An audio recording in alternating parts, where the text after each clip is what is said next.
Hello guys, അപ്പോൾ ബബ്ലുവാസിന്റെ പുതിയൊരു വീഡിയോയിലോട്ട് സ്വാഗതം. അപ്പോൾ ഇന്നത്തെ വീഡിയോ എന്താണെന്ന് വെച്ചാൽ LOR. ഈ LOR എന്ന് പറഞ്ഞാൽ നമ്മളിപ്പോൾ എവിടെയാണെന്നുണ്ടെങ്കിൽ ഇതിനെക്കുറിച്ച് കേൾക്കുമ്പോൾ LOR എന്നേ കേൾക്കത്തുള്ളൂ. ലെറ്റർ ഓഫ് റെക്കമെൻഡേഷൻ എന്നാണ് ഇതിന്റെ ഫുൾ ഫോം വരുന്നത്. അപ്പോൾ ഇതെന്ന് പറഞ്ഞാൽ നിങ്ങൾക്ക് ഫുൾ എക്സ്പ്ലെയിൻ, അതായത് അത്ര ഡീറ്റെയിൽ ആയിട്ടുള്ള ഒരു ഇൻഫർമേഷൻ നിങ്ങൾക്ക് ഇതിന് കിട്ടൂല ഇതിന്റെ ഈ വീഡിയോ ഒന്നും. കാരണം ഈ ഒരു കാര്യം എന്നല്ല, ഏതൊരു കാര്യമാണെന്നുണ്ടെങ്കിലും നിങ്ങൾ അത് എക്സ്പീരിയൻസ് ചെയ്ത ഒരു വ്യക്തിയോട് ചോദിക്കുന്നതാണ് ഏറ്റവും ബെറ്റർ. അല്ലെങ്കിൽ അവരുടെ വീഡിയോസ് അല്ലെങ്കിൽ അവർ ചെയ്യുന്നതായിട്ടുള്ള അവർ എക്സ്പീരിയൻസ് ചെയ്ത കാര്യങ്ങൾ പറയുന്നതാണ് ഏറ്റവും ബെറ്റർ. ഞാനിത് ഇതിനെക്കുറിച്ച് റിസർച്ച് ചെയ്ത് അല്ലെങ്കിൽ ഇതിനെക്കുറിച്ചുള്ള അറിവ് നോളജ് എനിക്ക് ഷെയർ ചെയ്യാൻ പറ്റുള്ളൂ. അത് എൻ്റെ ഒരു വീഡിയോന്റെ മാത്രം പ്രത്യേകത അല്ല. മീൻസ് എല്ലാവരും വീഡിയോ ഇങ്ങനെ തന്നെ ആക്കാരം. മീൻസ് എക്സ്പീരിയൻസ് ചെയ്യാത്തവരുടെ എല്ലാവരും വീഡിയോസ് ഇങ്ങനെ തന്നെ ആക്കാരം. അപ്പൊ അതിന് തന്നെ ഞാൻ പറഞ്ഞുതരാം. ഈ ലെറ്റർ ഓഫ് റെക്കമെൻഡേഷൻ, അതുപോലെ എന്താ പറയാ,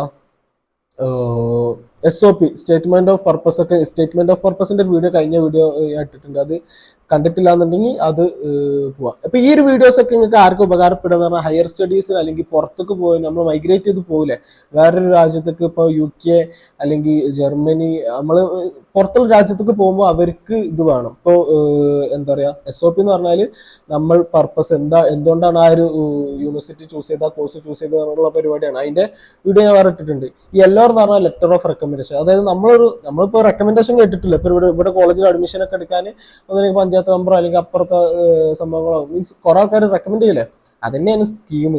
അപ്പോ നിങ്ങൾ ഇപ്പൊ മാസ്റ്റേഴ്സിന് പുറത്തു പോകണമെന്നുണ്ടെങ്കിൽ നിങ്ങൾക്ക് ഇപ്പൊ ഈ എല്ലാവർക്കും റെക്കമെൻഡ് ചെയ്യാൻ പറ്റൂല. നമ്മളെ അമ്മാനോ അമ്മായിക്കൊക്കെ റെക്കമെൻഡ് ചെയ്യാൻ അങ്ങനത്തെ പരിപാടി ഒന്നും ഇല്ല. നമ്മളിപ്പോ ഒരു മാസ്റ്റേഴ്സിന് പോകണമെന്നുണ്ടെങ്കിൽ നമ്മൾ ഡിഗ്രി പഠിച്ച കോളേജിന്റെ പ്രൊഫസേഴ്സ് അവർക്ക് നമുക്ക് റെക്കമെൻഡ് ചെയ്യാൻ പറ്റും, നമ്മളെ റെക്കമെൻഡ് ചെയ്യാൻ പറ്റും. അല്ലാന്നുണ്ടെങ്കിൽ നമ്മൾ എവിടെയെങ്കിലും ഇന്റേൺഷിപ്പ് വർക്ക് ചെയ്യാൻ, അതായത് ഒരു 6 മാസത്തിന് മേലെ ഇന്റേൺഷിപ്പ് ആവണം, അതിൽ വർക്ക് ചെയ്യണമെന്നുണ്ടെങ്കിൽ അതിന്റെ ഹെഡിന് നമുക്ക് റെക്കമെൻഡ് ചെയ്യാം. അങ്ങനത്തെ ആൾക്കാർക്ക് ഒരു എന്താ പറയുക പെർട്ടിക്കുലർ ടീമുണ്ട്, ഒരു കാറ്റഗറി ഉണ്ട്, അവർക്ക് മാത്രമേ നമ്മളെ റെക്കമെൻഡ് ചെയ്യാൻ പറ്റത്തുള്ളൂ. അതായത് 4 പാരഗ്രാഫ് അടങ്ങുന്ന ഒരു സംഭവമാണ്, ഒരു ലെറ്ററാണ് ഈ ലെറ്റർ ഓഫ് റെക്കമെൻഡേഷൻ വരുന്നത്.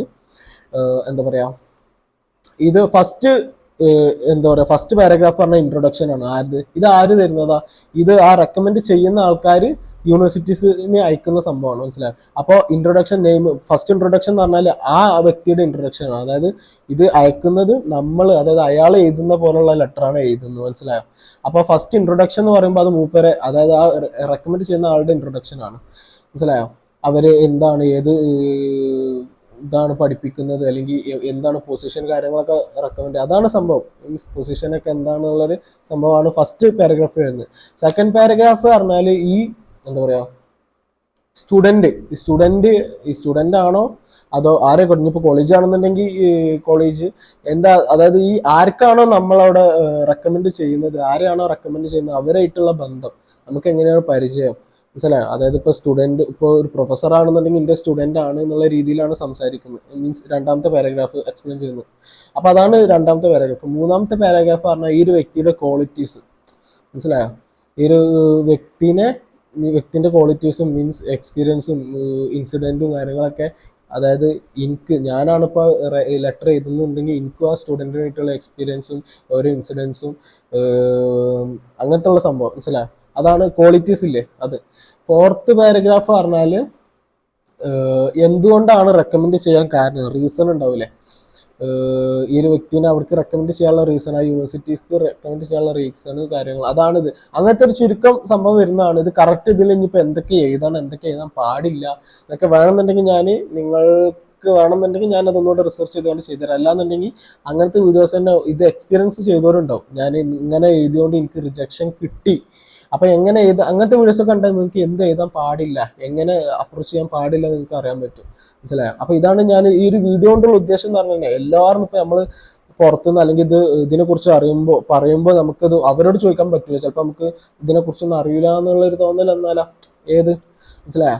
അപ്പോൾ ആ ഒരു ഇത് വരുന്നോണ്ട് നമുക്ക് ചോദിക്കാൻ പറ്റില്ല. ഇത് നമുക്ക് SOP, MOI, LOR അങ്ങനെയൊക്കെ കേൾക്കത്തുള്ളൂ. അപ്പൊ എന്താ ഈ LOR എന്ന് പോയി ചോദിക്കണ്ടല്ലോ.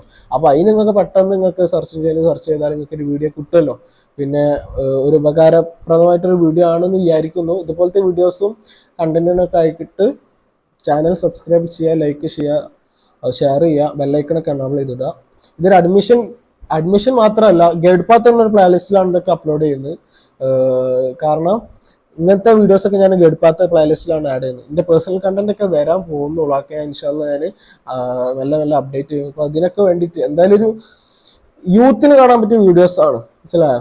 അതായത് ഇപ്പോൾ എന്റർടൈൻമെന്റ് ആണെന്നുണ്ടെങ്കിലും പുറത്ത് പോകുന്നതാണെന്നുണ്ടെങ്കിലും ഓരോ പാർക്കിൽ പോകുന്നതാണെന്നുണ്ടെങ്കിലും മീൻസ് ട്രാവൽ ചെയ്യുന്നൊക്കെയാണ് പേഴ്സണൽ കണ്ടന്റ് ഇതിൽ ഉദ്ദേശിക്കുന്നത്.